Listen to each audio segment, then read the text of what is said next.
ഭാരതത്തിലെ അതിപുരാതനമായ ശ്രീ വിഷ്ണുമായ സേവാക്ഷേത്രം കരുവന്നൂർ കാരണയിൽ ദേവസ്ഥാനം. നമസ്കാരം. ജിയോപതിക് സ്ട്രെസ്സിലേക്ക് സ്വാഗതം. നമ്മളിന്ന് പല രീതിയിലുള്ള വിശ്വാസങ്ങളും ആചാരങ്ങളും ഒക്കെ പകർന്ന് മുന്നോട്ട് പോകുന്ന ഒരു സംസ്കാരമാണ് നമുക്കുള്ളത്. എന്നാൽ നമ്മൾ തനതായ വാസ്തു, ഫെങ്ഷുയി, ചൈനീസ് വിശ്വാസമായിട്ടുള്ള, അപ്പോൾ നമ്മുടെ താമസ സ്ഥലത്തിനും അതുപോലെ തന്നെ നമ്മൾ കൂടുതൽ സമയം ചെലവഴിക്കുന്ന സ്ഥലത്തും സമാധാനവും സന്തോഷപരവുമായിട്ടുള്ള ഒരു ജീവിതമാണ്, നമ്മൾ സാന്ത്വനം കിട്ടുന്ന ഒരു വീടാണ് നമ്മൾ ആഗ്രഹിക്കുന്നത്. എന്നാൽ ഒരു വീട്ടിൽ നിന്ന് നമുക്ക് സാന്ത്വനം കിട്ടിയില്ലെങ്കിലോ, സമാധാനം കിട്ടിയില്ലെങ്കിലോ, രോഗങ്ങളാണ് ബാക്കിയെങ്കിലോ, അതെങ്ങനെയാണ് നമുക്ക് സമാധാനമുള്ള ഒരു വീടായി മാറുന്നത്? എന്നാൽ നമ്മുടെ വാസ്തു ആചാര്യന്മാർ നമുക്ക് പകർന്നു തന്ന, മനുഷ്യന്റെ നന്മയ്ക്ക് വേണ്ടിയിട്ട് നമുക്ക് പകർന്നു തന്ന ഒരുപാട് വിശ്വാസങ്ങളുണ്ട്. അതിലൊന്നാണ് വാസ്തു, ഭാരതീയ വാസ്തു. ഭാരതീയ വാസ്തു പോലെ തന്നെയാണ് ചൈനീസ് ഫെങ്ഷുയി, അതുപോലെ തന്നെ അമേരിക്കയിലെ ആസ്ട്രക് അമ്പലങ്ങൾ, ഈജിപ്തിലെ പിരമിഡുകൾ, അങ്ങനെ വിവിധങ്ങളായിട്ടുള്ള വിശ്വാസങ്ങളും ആചാരങ്ങളും നമുക്കുണ്ട്. എന്നാൽ നമുക്ക് ഇപ്പോൾ നമ്മൾ കടന്നു പോകുന്നത് ജിയോപൊതിക് സ്ട്രെസ്, അതായത് ഭൂഗർഭ സമ്മർദ്ദം, അതിലൂടെയാണ് നമ്മൾ കടന്നു പോകുന്നത്. ഇതെങ്ങനെയാണ്? അതായത് ഒരു വീട്, നമ്മൾ സാധാരണ രീതിയിൽ ഒരു വീട് വെക്കുമ്പോൾ അളവുകളും കോലുകളും കണക്കുകളുമൊക്കെ നമ്മൾ നോക്കിയിട്ടാണ് വീട് വയ്ക്കാറുള്ളത്. അതായത് ഭൂമിക്ക് മുകളിൽ ഒരു സ്കെച്ചർ ഉണ്ടാക്കിയതിന് ശേഷം നമ്മൾ ഒരു വീട് വയ്ക്കുന്നു. അപ്പോൾ നമ്മുടെ മൂത്താശാരി അതല്ലെങ്കിൽ വാസ്തു വിദഗ്ധന്മാർ പറയുന്നു, കിഴക്ക് വശത്തോട്ട് നോക്കിയിരിക്കുന്ന വീടാണ് ഏറ്റവും നല്ലത്. സൂര്യപ്രകാശം എവിടെ നിന്നാണോ വരുന്നത് അതിനെ കിഴക്കായിട്ട് നമ്മൾ കണക്കാക്കുന്നു. അങ്ങോട്ട് നോക്കിയിരിക്കുന്ന വീടാണ് ഏറ്റവും ഉത്തമം. അതുപോലെ തന്നെ വടക്ക് കിഴക്ക് ഭാഗത്തായിട്ട് പൂജാമുറി ഉണ്ടാവണം, തെക്ക് പടിഞ്ഞാറ് ആ ഭാഗത്തായിട്ട് മാസ്റ്റർ ബെഡ്റൂം ഉണ്ടാകണം, പടിഞ്ഞാറ് ഭാഗത്ത് കുട്ടികളുടെ റൂം ഉണ്ടാകണം. അങ്ങനെ പല രീതിയിലുള്ള അളവുകളും ചേർത്തുകൊണ്ടാണ് നമ്മൾ വീട് വയ്ക്കുന്നത്. എന്നാൽ ഇതിലൊക്കെ ഉപരിയായിട്ട് ഇപ്പൊ പല വീടുകളിലെ സംബന്ധിച്ചുള്ള ഒരുപാട് കാര്യങ്ങളിലോട്ട് കടക്കുമ്പോൾ, ഉദാഹരണം ചെറിയൊരു കാര്യം മാത്രം പറഞ്ഞു പോകാം. നമ്മുടെ വീട്ടിൽ സമാധാനമില്ലായ്മ, ഇല്ലെങ്കിൽ ബന്ധങ്ങളിൽ ഉള്ള പ്രശ്നങ്ങൾ. ബന്ധങ്ങൾ എന്ന് പറയുമ്പോഴത്തേക്ക് ചിലപ്പോൾ വിവാഹം കഴിഞ്ഞു പോയിട്ടുള്ളതായിരിക്കാം, വിവാഹം നടക്കേണ്ടതായിരിക്കും, വിവാഹം നടക്കേണ്ട സമയത്ത് വിവാഹം നടക്കുന്നില്ല, അഥവാ കഴിഞ്ഞു പോയിട്ടുണ്ടെങ്കിൽ തന്നെ അവിടെ പ്രശ്നങ്ങൾ ഇങ്ങനെ നീണ്ടു പോകുന്നു. കഴിഞ്ഞു പോയിട്ടുള്ള വിവാഹ ബന്ധങ്ങളിൽ തന്നെ ഒരുപാട് പ്രശ്നങ്ങൾ നിലനിൽക്കുന്നു. അപ്പൊ അതിനുള്ള കാരണങ്ങളൊക്കെ എന്താണ് എന്നാണ് നമ്മുടെ വാസ്തുവായിരുന്നാലും ഫെങ്ഷുയി ആയാലും നോക്കുന്നത്. അപ്പൊ അതുമായിട്ട് ബന്ധപ്പെട്ട് നമ്മൾ നോക്കുമ്പോൾ ഒരു വീടിനെ ചെന്നിട്ട് നമ്മൾ നോക്കുകയാണ്. ഇപ്പൊ ഏതെങ്കിലും ഒരു മനുഷ്യർ എന്തെങ്കിലും പ്രശ്നങ്ങളിൽ ഏർപ്പെട്ട് കിടക്കുമ്പോഴാണ് ഇതുപോലുള്ള വാസ്തുക്കാരനെയോ ജ്യോതിഷക്കാരനെയോ അല്ലെങ്കിൽ മറ്റ് ഏതെങ്കിലും ദൈവികമായിട്ടുള്ള കാര്യങ്ങൾ ചെയ്യുന്നവരെയൊക്കെ സമീപിക്കാറുള്ളത്. എന്നാൽ അതിലുപരിയായിട്ട് നമുക്ക് ചെയ്യാൻ പറ്റുന്നത്, ഇപ്പൊ ഈ തെക്ക് പടിഞ്ഞാറ് എന്ന് പറയുന്ന സൗത്ത് വെസ്റ്റ് എന്ന് പറയുന്ന കന്നിമൂല ഭാഗം നമുക്ക് കട്ടായി കിടക്കുന്നതിരിക്കട്ടെ, ഒരു എൽ ഷേപ്പ് പോലെ ഇങ്ങനെ കട്ടായി കിടക്കുന്നതിരിക്കട്ടെ. അങ്ങനെ കട്ടായി കിടന്നാൽ നമുക്ക് എന്താ സംഭവിക്കുക? അവിടെ റിലേഷന്റെ സ്ഥാനമാണ്, അമ്മയുടെ സ്ഥാനമാണ്, ചെറിയ കുഞ്ഞിന്റെ സ്ഥാനമാണ്. അപ്പൊ ആ ഭാഗം നമുക്ക് കട്ടായി കിടന്നാൽ ബന്ധങ്ങളിൽ പ്രശ്നങ്ങൾ ഉണ്ടാകും എന്നുള്ളത് 100% ഉറപ്പാണ്. വൈറ്റമിൻ ഡിയുടെയും ഈസ്ട്രോജന്റെയും കുറവാണ് മിക്ക ലേഡീസിന്റെയും ഹെയർ പ്രോബ്ലംസിന് പ്രധാന കാരണം. സ്ത്രീകളുടെ മുടി വളർച്ചയ്ക്കും ശക്തിക്കും അത്യാവശ്യമായ വൈറ്റമിൻ ഡിയാലും ഹെർബൽ ഈസ്ട്രോജനാലും സമ്പുഷ്ടമായ ആദ്യത്തെ hair elixir Amritveni hair elixir for women. അത് സ്ഥാപിച്ച് എടുക്കപ്പെട്ട ഒരു കാര്യങ്ങളാണ്, അതിൽ യാതൊരു സംശയവും ഇല്ല. അതായത് തെളിയിക്കപ്പെട്ട സത്യങ്ങളെയാണ് ശാസ്ത്രം എന്ന് വിശേഷിപ്പിക്കുന്നത്. അതിൽ നിങ്ങൾക്കൊന്നും സംശയം ഉണ്ടാവില്ലല്ലോ. അപ്പൊ അങ്ങനെയുള്ള സംശയങ്ങൾക്ക് ഒരു മറുപടിയായിട്ടാണ് നമ്മളൊരു പുതിയ മേഖലയിലോട്ടാണ് കടന്നു പോകുന്നത്. നമുക്ക് സാധാരണ രീതിയിൽ ചെയ്യുന്നതിന് ഉപരിയായിട്ട് നമ്മുടെ ന്യൂക്ലിയർ സയന്റിസ്റ്റ് ആയിരുന്ന മന്നാം കൃഷ്ണമൂർത്തി സാർ, അദ്ദേഹം ന്യൂക്ലിയർ സയന്റിസ്റ്റ് ആയിരുന്നു, ഇപ്പൊ റിട്ടയർഡ് ആണ്, 84 വയസ്സ് പ്രായമുണ്ട്. അപ്പൊ അദ്ദേഹം കണ്ടുപിടിച്ചാണ് ജിയോപൊതിക് സ്ട്രെസ്സിന്റെ ഓറ സ്കാനർ. അപ്പൊ ഞാൻ ആ UT സ്കാനർ, ഓറ സ്കാനർ ഞാൻ കാട്ടിത്തരാം എന്താണെന്ന്. ഇതാണ് UT സ്കാനർ അഥവാ ഓറ സ്കാനർ എന്ന് പറയുന്നത്. അപ്പൊ ഈ സ്കാനർ വെച്ചിട്ട് ഈ സ്കാനർ കൊണ്ട് ഒരു മനുഷ്യനെ സ്കാൻ ചെയ്യുന്നത് പോലെ ഒരു വീട്ടിനെ നമുക്ക് സ്കാൻ ചെയ്ത് നോക്കാൻ കഴിയും. അതായത് പല രീതിയിലുള്ള അസുഖങ്ങൾ, രോഗങ്ങൾ, ഇതൊക്കെ ഉള്ള ഒരു വീടായിരിക്കാം. അതല്ലെങ്കിൽ മറ്റേതെങ്കിലും രീതിയിലുള്ള സമാധാനക്കേട് ഉള്ള ഒരു വീടായിരിക്കാം. ഇല്ലെങ്കിൽ മറ്റുള്ളവർ പറയുമല്ലോ, ഇവിടെ കിടന്നിട്ട് ഒരു സമാധാനവുമില്ല, മൗനമായിട്ടിരിക്കുന്ന ഒരു സ്ഥിതി, ഇല്ലെങ്കിൽ ഏതെങ്കിലും രീതിയിലുള്ള രോഗങ്ങൾ, വിട്ടുമാറാത്ത രോഗങ്ങൾ, സമാധാനമില്ലായ്മ, സാന്ത്വനമില്ലായ്മ, അങ്ങനെയുള്ള വിവിധങ്ങളായ പ്രശ്നങ്ങളിൽ കൂടി നമ്മൾ കടന്നു പോകുന്നതിരിക്കട്ടെ. അപ്പൊ അതിന്റെ പ്രധാനപ്പെട്ട കാരണം എന്തായിരിക്കും എന്നാണ് നമ്മൾ നോക്കുന്നത്. അതിന്റെ പ്രധാനപ്പെട്ട കാരണം എന്ന് പറയുമ്പോൾ നമ്മൾ ഇത്രയും നേരം പറഞ്ഞു വന്നത് ഭൂമിക്ക് മുകളിൽ നമ്മൾ വീട് വയ്ക്കുന്നു, അളവുകളും കണക്കുകളും ഒക്കെ ചിട്ടപ്പെടുത്തിയാണ് നമ്മൾ വീട് വയ്ക്കുന്നത്. എന്നാൽ ഇതിൻ്റെ അടിയിൽ, ഈ ഭൂമിക്കടിയിൽ എന്താണോ ഉള്ളത്, അവിടെ നിന്ന് നമുക്ക് എന്തെങ്കിലും നെഗറ്റീവായിട്ട് വരുന്നുണ്ടോ എന്നാണ് നമ്മൾ പരിശോധിക്കുന്നത്. അപ്പൊ ഈ പറയുന്ന ഈ ജിയോപതിക് സ്ട്രെസ് ഓറ സ്കാനർ വെച്ചതിന് ശേഷം നമ്മൾ സ്കാൻ ചെയ്ത് നോക്കുമ്പോൾ നമ്മുടെ ഭൂമിക്കടിയിലുള്ളത് ലൈൻ എന്ന് പറയുമ്പോൾ ജിയോപതിക് സ്ട്രെസ് ലൈനുകൾ എന്നാണ് ഇത് പറയുന്നത്. പ്രശസ്തരായ ജർമ്മൻ ഡോക്ടർമാരായിരുന്ന അവർ ഹെൽത്ത് മേഖലയിൽ മാത്രമായിരുന്നില്ല ഡോക്ടറേറ്റ് നേടിയിട്ടുള്ള ആ ഡോക്ടർമാർ ആണ് ഇതിന്റെ ഉപജ്ഞാതാക്കൾ എന്ന് നമുക്ക് ആദ്യം പറയേണ്ടിയിരിക്കുന്നു. വലിയൊരു സ്ഥാപനമായിരുന്നു ജർമ്മനിയിൽ ഉണ്ടായിരുന്നത്. ആ ജർമ്മനിയിൽ ഉണ്ടായിരുന്ന ഒരു വലിയ സ്ഥാപനത്തിൽ തൊഴിലാളികൾക്ക് മറ്റേ വേതനത്തിൻ്റെയോ മറ്റു യാതൊരു പ്രശ്നവുമില്ല. അവർ സമാധാനപരമായിട്ട് ജോലി ചെയ്യുന്നു. പക്ഷെ എന്ത് ചെയ്യാം, അവർക്ക് അവിടെ സ്ഥിരമായിട്ട് ജോലി എടുക്കുവാൻ കഴിയുന്നില്ല, പണിയെടുക്കുവാൻ കഴിയുന്നില്ല. അവർക്ക് ഛർദിലാണ്, പനിയാണ്, മറ്റു പല രീതിയിലുള്ള ബുദ്ധിമുട്ടുകളാണ്, മാനസിക സംഘർഷമാണ്. അതുകൊണ്ട് ആ കമ്പനി മുന്നോട്ട് പോകാൻ കഴിയാത്തൊരവസ്ഥയായി. അപ്പൊ അത് എന്താണെന്നുള്ള പരിശോധനയിലാണ്, അതിനുള്ള വർഷങ്ങളായിട്ടുള്ള കണ്ടുപിടുത്തത്തിന്റെ ഒടുവിലാണ് ഡോക്ടർ കറിയും മാൻഫ്രഡ് ഗ്രിഡും കൂടി ചേർന്ന് കണ്ടുപിടിച്ചിട്ടുള്ള ഈ ഗ്രിഡ് ലൈനുകളും കറി ലൈനുകളും എന്നാണ് അതിന് പറയുന്നത്. ആ രണ്ട് ലൈനുകളും കൂടി, അതെന്താണ് ഈ ലൈൻ എന്ന് പറയുമ്പോൾ, ഭൂമിക്കടിയിൽ കൂടി കടന്നു പോകുന്ന വലിയ ഗർത്തങ്ങൾ, ഭയങ്കരമായിട്ട് ആഴത്തിലുള്ള കുഴികൾ, അതുപോലെ രണ്ട് വൻ പാറകൾ, മലിനജലങ്ങൾ, ഇതെല്ലാം കൂടി ഇപ്പൊ രണ്ട് ഭാഗത്തു നിന്ന് വരുന്ന മലിനജലങ്ങൾ ഇതെല്ലാം കൂടി ഒന്നിച്ചു കൂടുന്ന സ്ഥലത്ത് ഒന്നുകിൽ നെഗറ്റീവായിട്ട് മാറാം, ഇല്ലെങ്കിൽ പോസിറ്റീവായിട്ടായിരിക്കാം വരുന്നത്. ഏതായിരുന്നാലും ഭൂമിക്ക് അടിയിൽ നിന്നുള്ള ഈ വൈദ്യുത കാന്തിക തരംഗങ്ങൾ ഭൂമിക്ക് മുകളിലോട്ട് സ്പ്രെഡ് ചെയ്ത് വരുന്നു. നമ്മളൊന്ന് ആലോചിച്ച് നോക്കൂ, നമ്മൾ സാധാരണ ഒരു വീട് വെക്കുമ്പോൾ ആ വീട് വെച്ച് കഴിഞ്ഞാൽ ഇലക്ട്രിസിറ്റി സംബന്ധമായിട്ടുള്ള വർക്കെല്ലാം കഴിയുന്നതോടൊപ്പം തന്നെ അവിടെ നിന്ന് ഇലക്ട്രീഷ്യൻ എന്താ ചെയ്യുന്നത്, എർത്ത് ലൈൻ കൊടുക്കും ഭൂമിക്കടിയിലോട്ട്. എന്തിനാണ് എർത്ത് ലൈനിൽ കൊടുക്കുന്നത്? അപ്പോൾ ഈ മാഗ്നറ്റിക് പവർ കൂടുതലാണെന്നുണ്ടെങ്കിൽ അതിനെ കൺട്രോൾ ചെയ്ത് നിർത്തുന്നതിന് വേണ്ടിയിട്ടാണ് എർത്ത് കൊടുത്ത് ഭൂമിക്കടിയിലോട്ട് വിടുന്നത്. ഒരു മനുഷ്യന് ഇല്ലെങ്കിൽ മറ്റേതെങ്കിലും ഒരു ജീവിക്ക് താങ്ങാനാവുന്നത് 60 അല്ലെങ്കിൽ 70 ഹെർട്സിൽ കൂടുതൽ വൈബ്രേറ്റ് ചെയ്യാൻ കഴിയില്ല. അത് 110 120 ഒക്കെ നമുക്ക് താങ്ങാൻ കഴിയാത്ത ഒരു അവസ്ഥ വരുമ്പോൾ നമ്മുടെ ശരീരത്തിലെ കോശങ്ങളെയൊക്കെ അത് പിടിച്ച് മുറുക്കി ആകെപ്പാടെ വല്ലാത്ത ഒരു രീതിയിലാക്കുന്നു. അതുകൊണ്ടാണ് നമുക്ക് രോഗങ്ങൾ കടന്നു വരുന്നത് എന്ന് നമുക്ക് പറയാം.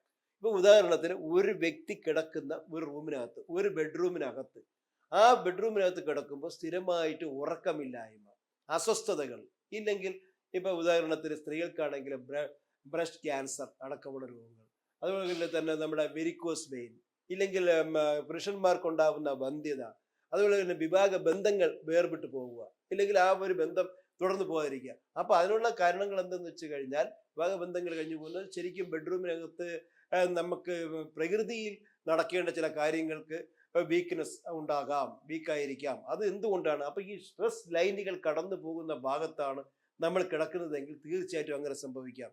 ഇപ്പോൾ ബ്രസ്റ്റ് ക്യാൻസറിന്റെ കാര്യം നമ്മൾ പറഞ്ഞു, ആ ലൈൻ കടന്നു പോകുന്ന ഈ ഭാഗത്തു കൂടിയാണെന്നുണ്ടെങ്കിൽ അവിടെ അങ്ങനെ സംഭവിക്കാം. അപ്പൊ ഇങ്ങനെയുള്ള വിവിധങ്ങളായിട്ടുള്ള കാരണങ്ങൾ സംഭവിക്കേണ്ടതിന്റെ കാര്യം എന്തെന്ന് വെച്ച് കഴിഞ്ഞാൽ ഈ ജിയോപതിക് സ്ട്രെസ് ലൈനുകളാണ് എന്നാണ് നമുക്ക് ആദ്യമേ മനസ്സിലാക്കാനുള്ളത്. ജീവിച്ചിരിക്കുന്നതും അല്ലാത്തതുമായിട്ടുള്ള എല്ലാ സൂക്ഷ്മമായിട്ടുള്ള ജന്തുക്കളെയും പ്രകൃതിദത്തമായിട്ടുള്ള എല്ലാത്തിനെയും കണ്ടെടുക്കുവാനും ജീവനുള്ളതായിരുന്ന ഇല്ലാത്തതിനും അതിൻ്റെ ഓറ ഉണ്ട് എന്ന് നമ്മൾ പ്രകാശ വലയത്തിനാണ് ഓറ എന്ന് പറയുന്നത്. ആ ഓറ സ്കാൻ ചെയ്തുകൊണ്ടാണ് നമ്മൾ ഈ ഒരു മേഖലയിലോട്ട് കടന്നു പോകുന്നത്. അപ്പൊ ആ ഓറയുമായിട്ടുള്ള ബന്ധങ്ങൾ എന്താണെന്ന് നമുക്ക് നോക്കാം. അപ്പൊ ആദ്യമായിട്ട് ഞാൻ പറഞ്ഞു വന്നത്, ഇങ്ങനെ ഒരു സ്കാനർ ഉണ്ടെന്നും ഈ സ്കാനർ ജിയോപതിക് സ്ട്രെസ് എന്ന് പറയുന്ന രീതിയിൽ നമ്മുടെ ഡോക്ടർ മൂർത്തി സാർ കണ്ടുപിടിച്ചതാണെന്നും അദ്ദേഹത്തിന് ഇതിന്റെ പേറ്റന്റ് കിട്ടിയിട്ടുണ്ടെന്നും അങ്ങനെ ഒരുപാട് സ്ഥലങ്ങളിൽ ഒരുപാട് കാര്യം. ഇപ്പൊ ഒരു മനുഷ്യന് വേണമെന്നുണ്ടെങ്കിൽ, ഇപ്പോൾ ഏതെങ്കിലും ആരെങ്കിലും ഉണ്ടായിരുന്നുവെങ്കിൽ എനിക്ക് കണ്ടുപിടിക്കാൻ വരുന്നത് അദ്ദേഹത്തിനെ സ്കാൻ ചെയ്തിട്ട് എനിക്ക് പറയാൻ കഴിയില്ല ഇന്ന രോഗമാണെന്ന് പറയാൻ കഴിയില്ല. അദ്ദേഹത്തിന്റെ ശരീരത്തിന്റെ ഏതെങ്കിലും ഭാഗത്ത് എന്തെങ്കിലും പ്രശ്നം ഉണ്ടെങ്കിൽ ഇത് ഇപ്പൊ കണ്ടുപിടിക്കാം. അതുപോലെ തന്നെ ഞാൻ പറഞ്ഞതുപോലെ അനിമേറ്റ് ആയതും അല്ലാത്തതുമായിട്ടുള്ള എല്ലാ ജീവജാലങ്ങൾക്കും പ്രകാശ വലയമുണ്ട്, അഥവാ ഓറയുണ്ട്. ആ ഓറ ലൈൻ ഏത് വരെ ഉണ്ട്? ഒരു മനുഷ്യന് ശരാശരി ഒരു 2.5 മീറ്ററെങ്കിലും നമുക്ക് ഓറ ഉണ്ടായിരിക്കണം.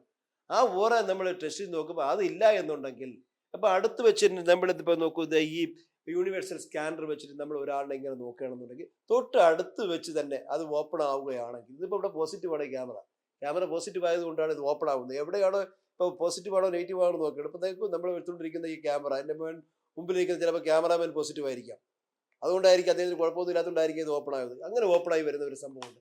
അതല്ലാത്ത സ്ഥിതിക്കാണെങ്കിൽ അത് നെഗറ്റീവായിട്ട് അവിടെ തന്നെ നിൽക്കും എന്നുള്ളതാണ് നാം മനസ്സിലാക്കേണ്ടത്. പക്ഷെ അത് പല രീതിയാണ് കേട്ടോ, പല രീതിയിലാണ്. ഇപ്പോൾ ഓപ്പണായി നിൽക്കുന്നത് കാണും, ചിലപ്പോൾ കിണറിന് ഒരു വെള്ളത്തിന്റെ സ്ഥാനം ഉണ്ടാകുന്ന നോക്കുന്ന സ്ഥലത്താണെങ്കിൽ മറ്റു രീതിയായിരിക്കും. അപ്പം അവിടെയൊക്കെ നമ്മൾ ഇടുന്ന ഇതുപോലുള്ള സാമ്പിളുകളാണ് ഇടുന്നത്. ഇതിനകത്ത് സാമ്പിൾ പോസിറ്റീവ് നെഗറ്റീവ് ആയിട്ടുള്ള സാമ്പിൾ ഉണ്ട്. ഇപ്പൊ ഒരു വീടിനകത്ത് ചെന്നിട്ട് നമ്മൾ നോക്കിയാണ് എൻ്റെ ഏതെങ്കിലും ഒരു സാധനം കളഞ്ഞു പോയി, ആ സാധനം ഇവിടെ ഉണ്ടോ, ഇല്ലെങ്കിൽ ഒരാൾ ഇപ്പൊ ഈ വീട്ടിൽ ഞാൻ ഇരിക്കുന്ന വീട്ടിലെ ഉടമസ്ഥനെ ഈ വീട്ടിൽ ഇല്ല എന്നാണ് വൈഫിനോട് പറയുന്നത്. ഇവിടെ ഇല്ല, അദ്ദേഹം എവിടെ പോയി എനിക്കറിയില്ല. എന്നാൽ അദ്ദേഹത്തിന്റെ ഒരു ഫോട്ടോ ഉണ്ടെന്നുണ്ടെങ്കിൽ ഈ വീട് മൊത്തത്തിൽ ഞാൻ പരിശോധിച്ച് കഴിഞ്ഞാൽ ആ ഫോട്ടോ ഈ സാമ്പിളിനകത്തിട്ട് ഒരു നിസ്സാരമായ കാര്യമുണ്ട്, നമുക്ക് അതിൻ്റെ ഒന്നും ആവശ്യം വരുന്നില്ല. നോക്കിക്കഴിഞ്ഞാൽ അദ്ദേഹം ഇരിക്കുന്ന സ്ഥലത്ത് ചിലപ്പോൾ ഇത് ഓപ്പൺ ആവും. അതുപോലെ ഏതെങ്കിലും രീതിയിലുള്ള എന്തെങ്കിലും മറവ് ചെയ്ത് ഭൂമിക്കടിയിൽ ഉണ്ടെന്നുണ്ടെങ്കിൽ അതേ സാമ്പിൾ ഇട്ട് നാം പരിശോധിച്ചു കഴിഞ്ഞാൽ ഇത് ഓപ്പൺ ആവുന്നുള്ളതാണ് എൻ്റെ സ്ഥിതി. മനുഷ്യൻ ഒരു പ്രശ്നത്തിൽ ഏർപ്പെടുമ്പോൾ അവനെന്ത് ചെയ്യും? അവസാനത്തെ പിടിയെന്നുള്ള രീതിയിൽ, ഒരു കച്ചിത്തുറുമ്പെന്നുള്ള രീതിയിൽ ഇതുപോലുള്ള ഒരാളിനെ വിളിക്കും. അപ്പൊ അയാൾ വിളിച്ച് വാസ്തുക്കാരനെ വിളിച്ച് നോക്കിയതിനു ശേഷം പറയും, ഈ വീട്ടിൽ താമസിക്കാൻ കൊള്ളില്ല, ഈ വീട് ഇടിച്ചു നിരത്തണം, ഇല്ലെങ്കിൽ ഇവിടെ ഇങ്ങനെ ചെയ്യണം, ഇല്ലെങ്കിൽ ഇവിടെ കൂട്ടിച്ചേർക്കണം. ഈ കൂട്ടിച്ചേർക്കലും ഇല്ല, ഇടിച്ചു നിരത്തലും ഇല്ലാത്ത ഒരു മേഖലയാണ് ഫെങ്ഷുയി അഥവാ ജിയോപതിക് സ്ട്രെസ് ലൈനുകൾ എന്ന് പറയുന്നത്. ജിയോപതിക് സ്ട്രെസ് ലൈനുകളും റാഡുകളും വെച്ചിട്ട് നമുക്കിതിന് പരിഹാരം കാണുവാൻ കഴിയും എന്നുള്ള ഒരു കാര്യമാണ് നാം ആദ്യം മനസ്സിലാക്കേണ്ടത്. ഇപ്പൊ ഏതെങ്കിലും ഒരു സ്ഥലത്ത് നമ്മളിപ്പോൾ ജിയോപതിക് സ്ട്രെസ് ലൈൻ കടന്നു പോകുന്നു എങ്കിൽ അവിടെ നമുക്ക് പോസിറ്റീവ് ആക്കാം. ആ നെഗറ്റിവിറ്റി അതായത് ഭൂമിക്കടിയിലോട്ട് തന്നെ റിവേഴ്സ് ചെയ്ത് വിടാനുള്ള ഒരു രീതി നമുക്കുണ്ട്. അപ്പൊ അങ്ങനെയാണ് ചെയ്യുന്നത്. അല്ലാതെ ഇതിനകത്ത് മന്ത്രവാദവും ഇല്ല, തന്ത്രവാദവും ഇല്ല, പൂജയുമില്ല, മറ്റു യാതൊരു കർമ്മങ്ങളും ഇതിനകത്തില്ല. തികച്ചും സയൻസ് ആണ് ഇതിനകത്തുള്ളത്. അത് കണ്ടുപിടിക്കപ്പെട്ട, അത് കളമശ്ശേരിയിൽ നോക്കൂ, എപ്പോഴും അവിടെ ഉദ്യോഗസ്ഥന്മാർ ഇരുന്നിട്ട് എർത്ത് ലൈനിങ് ഇങ്ങനെ കറക്റ്റ് ചെയ്തുകൊണ്ടിരിക്കുകയാണ്. ഇലക്ട്രിസിറ്റിയുടെ കൂടുതലും ആവാൻ പാടില്ല, കുറവും ആവാൻ പാടില്ല. ആ മാഗ്നറ്റ് പവറിനെ ഇങ്ങനെ ലെവൽ ചെയ്തിരിക്കുന്നത് പോലെ തന്നെ നമുക്ക് ഓരോ വീടിനെയും നമുക്ക് കണ്ടുപിടിക്കാൻ കഴിയും. ഇപ്പൊ ഉദാഹരണത്തിന് നമുക്ക് ഈ വീടിന്റെ 4 ചുറ്റും ഒന്ന് നോക്കാം, ഇവിടെ എന്തെങ്കിലും പ്രശ്നങ്ങൾ ഉണ്ടോ ഇല്ലയോ എന്ന് വെറുതെ ഒന്ന് നോക്കാം. അപ്പോൾ നിങ്ങൾക്ക് മനസ്സിലാവും ഇത് എങ്ങനെയാണ് ഇത് കണ്ടുപിടിക്കാൻ പറ്റുമെന്ന്. അങ്ങനെ നോക്കിയാലോ.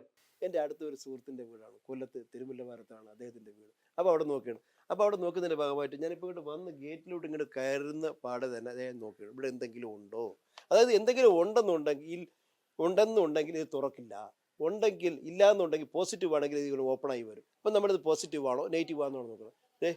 നോക്കുകയാണ്, എന്താണ് നമ്മൾ കണ്ടത്? ഇത് പോസിറ്റീവ് ആണോ?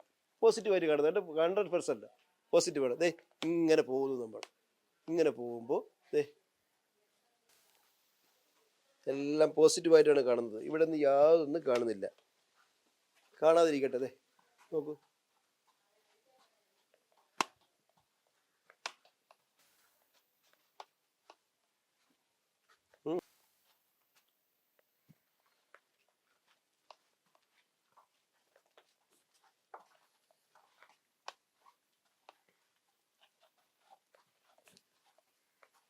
സ്റ്റെപ്പ്. അപ്പോൾ ഈ വീടിൻ്റെ അതായത് വീടിൻ്റെ പുറം വശം പൂർണ്ണമായിട്ടും പോസിറ്റീവായിട്ടാണ് കാണുന്നത്. ഇവിടെ വേറെ മാലിന്യങ്ങളോ മറ്റു പ്രശ്നങ്ങളോ കാര്യങ്ങളോ ഒന്നും ഇവിടെ കാണുന്നില്ല. അതാണ് നമ്മൾ മനസ്സിലാക്കിയത്. അതായത് നമ്മളിപ്പോൾ ഇവിടെ ഒന്ന് നോക്കാം, നമുക്ക് എന്തിങ്ങനെ ഈ വണ്ടി നമ്മുടെ കാറിലേ ഇത്. അപ്പോൾ ഈ കാറിൻ്റെ ഗ്ലാസ് പൊട്ടിയിരിക്കുന്നു, അത് പോസിറ്റീവ് ആണോ നെഗറ്റീവ് ആണോ നമുക്ക് നോക്കാമല്ലോ. അപ്പോൾ പൊട്ടലുണ്ട്, അത് പൊട്ടിയിരിക്കുന്നു. വെറുതെ ഈ കണ്ട കാഴ്ചയിലൊന്നും നോക്കിയത് നോക്കൂ.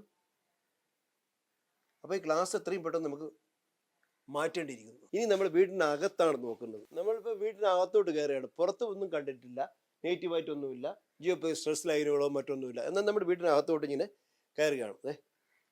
കയറി ഇങ്ങനെ നോക്കുകയാണ്. അപ്പോൾ ഇത് ഓപ്പൺ ആവുന്നുവെങ്കിൽ പോസിറ്റീവ് ആണെന്ന് നമ്മൾ ആദ്യമേ പറഞ്ഞു. അപ്പോൾ ഈ വീടിനകത്തോട്ട് ഇങ്ങനെ വന്നു, അകത്തോട്ട് കയറിയപ്പോഴും പോസിറ്റീവാണ്. അപ്പോൾ ഇനി നമ്മൾ ഈ വീട്ടിൽ വെച്ചിരിക്കുന്ന ഓരോ സാധനങ്ങളും നമ്മൾ നോക്കുകയാണ്. ഇപ്പോൾ ഉദാഹരണത്തിന് നമ്മൾ പിന്നെ ചിത്രങ്ങളായിട്ട് മാത്രമേ കാണുന്നുള്ളൂ, ഗണപതിയുടെ രൂപം എന്നുള്ള ഒരു ഇതൊന്നും കൊടുക്കുന്നില്ല. അപ്പോൾ ഈ ഗണപതിയുടെ ഭാവം ഇവിടെയാണ് വെച്ചിരിക്കുന്നത്. പോസിറ്റീവ് നോക്കൂ, 100% അത് ഭയങ്കരമായ പോസിറ്റീവായിട്ടാണ് കാണുന്നത്. ഇത് ഇവിടെ ഒരു എന്താണ് പറയുന്നത്,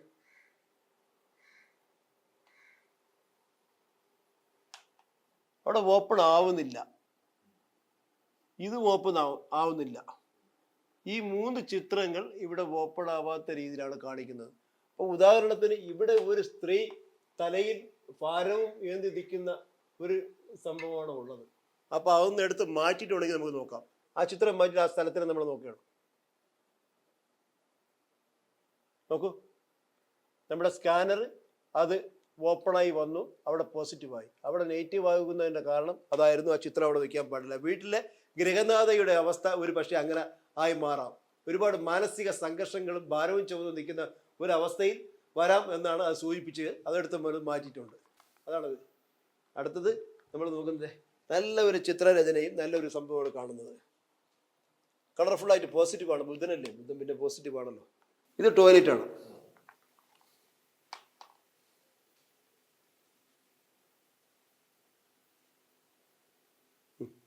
ടോയ്ലറ്റ് നെഗറ്റീവായിട്ട് കാണിക്കും ഏത് സ്ഥലത്ത്. അങ്ങനെ സിമ്പിളായിട്ടൊരു പരിപാടിയുണ്ട്. ആ ചിത്രം കൊണ്ടുവന്നിട്ടില്ല. അത് അവിടെ കാണിക്കാനകത്ത് ഇത് നോക്കാം. കിച്ചനൊക്കെ 100% പോസിറ്റീവാണ്. ഇപ്പോൾ ഈ വീടിനകത്ത് ഒന്നും കണ്ടുപിടിക്കാൻ കഴിയാത്ത ഒരു അവസ്ഥയാണ് ഉള്ളത്. യാതൊരു വിധത്തിലുള്ള നെഗറ്റീവായിട്ടുള്ള ഒന്നും നമുക്കിവിടെ ഇല്ല. ഇതിനകത്ത് നോക്കാം നമുക്ക്. ഈ ബെഡ്റൂമിനകത്ത്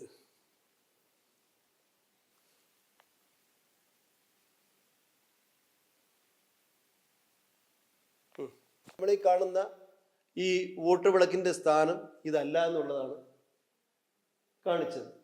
ഈ വിളക്ക് അവിടെ ഒരു സ്ഥലത്താണ് വെച്ചിരുന്നത്. അപ്പോൾ ആ സ്ഥാനം നിന്ന് മാറ്റി നമ്മളിപ്പോൾ ഇങ്ങോട്ട് മറ്റൊരു സ്ഥലത്തോട്ട് വെച്ചിരിക്കുകയാണ്. ഈ മറ്റൊരു സ്ഥലത്തോട്ട് വെക്കുക എന്ന് പറയുമ്പോൾ അവിടെ നിന്ന് വിളക്കിനെ എടുത്തിരുന്നത് ഈ ഇവിടെ ഒരു സ്ഥലത്താണ് വിളക്കിരുന്നത്. ആ വിളക്കിനെ എടുത്തിട്ട് നമ്മളത് ഇങ്ങോട്ട് മാറ്റി വെച്ചു. മാറ്റി വെച്ചപ്പോൾ നോക്കൂ, ഇത് പോസിറ്റീവായിട്ടാണ് കാണിക്കുന്നത്. അപ്പോൾ ആ സ്ഥാനം, നേരത്തെ വെച്ച സ്ഥാനം ശരിയല്ല. അത് അവിടെ ഇരുന്നത് കൊണ്ട് നമുക്ക് നല്ലൊരു റിസൾട്ടോ മറ്റോ കിട്ടില്ല. നമ്മൾ ഒരു കാര്യം മനസ്സിലാക്കേണ്ടത്, നമുക്ക് ഓരോന്നിനും, ഒരു വീടായിരുന്നാലും ഒരു വീടിൻ്റെ 4 ചുറ്റുമുള്ള സ്ഥലങ്ങളായിരുന്നാലും ഓരോന്നിനും ഓരോ സ്ഥാനങ്ങളുണ്ട്. ആ സ്ഥാനങ്ങളെന്ന് പറയുമ്പോഴത്തേക്ക് വടക്കോട്ട് നോക്ക്, വടക്കിൻ്റെ നിറം എന്ന് പറയുന്നത് തൊഴിലിൻ്റെ സ്ഥാനമാണ്, അത് ജലത്തിൻ്റെ സ്ഥാനമാണ്. അപ്പോൾ അവിടെ വരേണ്ട നിറം എന്ന് പറയുന്നത് നല്ല ബ്ലൂ നിറമാണ്, നീല നിറമാണ് വരേണ്ടത്. തെക്കെന്ന് പറയുന്നത് പ്രശസ്തിയുടെ സ്ഥാനമാണ്, അവിടെ വരുന്നത് ചുവപ്പ് അല്ലെങ്കിൽ ഓറഞ്ച് ഇല്ലെങ്കിൽ ഒരു തീയുടെ നിറമാണ് അവിടെ വരേണ്ടത്. അതുപോലെ തന്നെ കിഴക്ക് വശത്ത് വരേണ്ടത് ബ്രൗൺ, തടിയുടെ നിറം, അല്ലെങ്കിൽ തടി നിറഞ്ഞ ബ്രൗൺ ആണ്, ഗ്രീനാണ്. ആ നിറങ്ങൾ അവിടെ കൊടുക്കുന്നത് വളരെയധികം നല്ലതായിരിക്കും. അതുപോലെ പടിഞ്ഞാറ് എന്ന് പറയുന്നത് മെറ്റലാണ്. മെറ്റൽ എന്ന് പറയുമ്പോഴത്തേക്ക് ഇതുപോലുള്ള വിളക്കുകളും മറ്റ് സംഭവങ്ങളും എല്ലാം ഇരിക്കേണ്ടത് പടിഞ്ഞാറ് വശത്താണ്. നിറം എന്ന് പറയുന്നത് ഗ്രേ അല്ലെങ്കിൽ യെല്ലോ അല്ലെങ്കിൽ വൈറ്റ്, ഈ നിറങ്ങൾ കൊടുത്തു കഴിഞ്ഞാൽ നമുക്ക് അവിടെ നല്ല രീതിയിൽ പോസിറ്റീവ് ആക്കാൻ കഴിയും. അപ്പോൾ ഓരോ വീട്ടിലെയും ഓരോ വ്യക്തികളുടെയും ജനിച്ച ദിവസവും മാസവും വർഷവും ഒക്കെ കാൽക്കുലേറ്റ് ചെയ്ത് അവർക്ക് അവരുടെ നല്ല ലക്കി നമ്പർ അഥവാ കൂവാൻ നമ്പർ എല്ലാം കണ്ടുപിടിച്ച് അവരുടെ ഏറ്റവും നല്ല സ്ഥാനങ്ങൾ ഏതാണെന്ന് കണ്ടുപിടിച്ച് അവരെയൊക്കെ വ്യക്തിപരമായിട്ട് പോസിറ്റീവാക്കാനും അവരുടെയൊക്കെ ലക്ഷ്യങ്ങൾ, നമുക്കൊരു ലക്ഷ്യം, മനുഷ്യരാകുമ്പോഴത്തേക്ക് ഒരു ലക്ഷ്യം ഉണ്ടാവുമല്ലോ. ഇല്ലെങ്കിലും നമ്മൾ കടലിൽ ഇങ്ങനെ എന്താണ് ലക്ഷ്യമില്ലാത്ത ഒരു കപ്പൽ ഇങ്ങനെ നടക്കുന്നത് പോലെ ആയിപ്പോകുമല്ലോ. ആ ഒരു ഇതേപോലെ നമുക്ക് മനുഷ്യനാകുമ്പോഴത്തേക്ക് പോസിറ്റീവായിട്ടുള്ള ചിന്തകളാണ് നമുക്ക് വേണ്ടത്. എല്ലാ വിശ്വാസങ്ങളിലും നമ്മൾ കടന്നു പോകുന്നില്ല. വിശ്വാസങ്ങളെ വിറ്റ് കാശാക്കലും അന്ധവിശ്വാസങ്ങളിലോട്ട് ജനങ്ങളെ തള്ളിവിടലും അല്ല നമ്മൾ ചെയ്യുന്നത്. ശരിക്കും ഒരു വീടും വീടിൻ്റെ ചുറ്റുപാടും നല്ല പോസിറ്റീവായിരുന്നു കഴിഞ്ഞാൽ അവിടെ നല്ല രീതിയിലുള്ള ചിന്തകളും നല്ല ആരോഗ്യവും നല്ല വിദ്യാഭ്യാസവും ഒക്കെ ഉണ്ടാവുകയും അതിലൂടെ മനുഷ്യൻ്റെ നന്മകളിലോട്ട് കടന്നു പോകാനും കഴിയുമെന്നുള്ളതാണ് നമ്മൾ ആദ്യം മനസ്സിലാക്കേണ്ടത്. അതുകൊണ്ട് ഓരോന്നിനും ഓരോ സ്ഥാനങ്ങളുണ്ട്. ഇപ്പം ഈ കാണുന്ന ഈ വീട് പോലെ തന്നെ പല വീടുകളിലും ഞാൻ ഫെങ്ഷുമായിട്ട് ബന്ധപ്പെട്ട് പോയിട്ടുണ്ട്. ഒരു വീട്ടിൽ ചെന്ന് കയറാൻ കഴിയാത്ത അവസ്ഥയാണുള്ളത്. അപ്പോൾ അങ്ങനെ എന്ന് പറയുമ്പോഴത്തേക്ക് ഓരോ ബെഡ്റൂമിനകത്ത് കയറുമ്പോഴത്തേക്ക് തന്നെ ഒരാളിൻ്റെ സ്വഭാവത്തെ പറ്റി നമുക്ക് മനസ്സിലാക്കാൻ പറ്റും. ഒരു വീട്ടിൽ ചെന്ന് കയറിയപ്പോൾ അവിടുത്തെ ആ ഒരു അടുക്കും ചിട്ടയും കാണുമ്പോൾ തന്നെ ആ വീടിൻ്റെ അറേഞ്ച്മെൻറ്റ് കാണുമ്പോൾ തന്നെ ജീവനുള്ള വീടാണോ അല്ലെങ്കിൽ നമുക്ക് കണ്ടുപിടിക്കാൻ പറ്റും. അപ്പോൾ ഈ ഒരു വീടിനെ പറ്റി മാത്രം പറയുന്നില്ല, അങ്ങനെയൊക്കെ ഉള്ളത് നല്ല ചുറ്റുപാടുകൾ നല്ല മനുഷ്യനെയും നല്ല ചിന്തകളെയും സൃഷ്ടിക്കുന്നു എന്നാണ് നാം മനസ്സിലാക്കേണ്ടത്. പ്രാക്ടിക്കലായിട്ടുള്ള കുറേ കാര്യങ്ങൾ നമ്മൾ ചെയ്തു കഴിഞ്ഞാൽ നമുക്ക് നല്ല നല്ല അനുഭവങ്ങൾ നമുക്കുണ്ടാവും.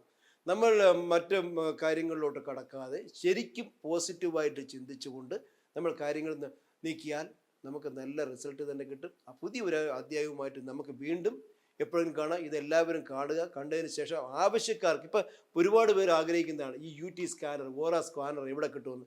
നിങ്ങൾക്ക് ഈ സ്കാനർ വേണമെങ്കിൽ നിങ്ങൾക്ക് തരാം. അതുപോലെ തന്നെ ഇതിൻ്റെ പരിശീലനവും തരാം. കാരണം മനുഷ്യർ നന്നാവുന്നെങ്കിൽ നന്നായിക്കോട്ടെ ഇതിൽ കൂടി. കാരണം തെളിയിക്കപ്പെട്ട സത്യങ്ങളെയാണ് ശാസ്ത്രം എന്ന് വിശേഷിപ്പിക്കുന്നത്. ആ ശാസ്ത്രം നമ്മുടെ സഹജീവികൾക്ക് ഏതെങ്കിലും രീതിയിലുള്ള ഉപകാരപ്രദമായി മാറുമെങ്കിൽ അങ്ങനെ മാറട്ടെ. എല്ലാവർക്കും നന്ദി, നമസ്കാരം.